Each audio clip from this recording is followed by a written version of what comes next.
Class harya ninde wanyibutse ibintu twize ejo? Twize ibihugu n'imirwa mikuru yabyo. Ariko si ubundi ijoro reka nkubaza, Pakistan na Tanzania ni ibihugu cyangwa ni imiceri?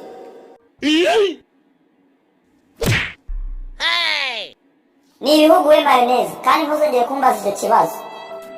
Ariko jori uziko koko mbimenye kuri injiji, Pakistan na Tanzania ni imiceri, ntabwo ari ibihugu. Akuguzi n'ikindi, injiji ni wowe, ntukomeze kunyita injiji aho. Ariko ubwo Joriji nakibwa murapfa icyaho ngahora, muhaguruke mungire mugire vuba vuba. Muhaguruke se ntararakara. Prof, impamvu turi kurwana, Joriji arimo aranyemeza uburyo Pakistan na Tanzania ari imiceri, kandi n'abatwigishije ko ari ibihugu.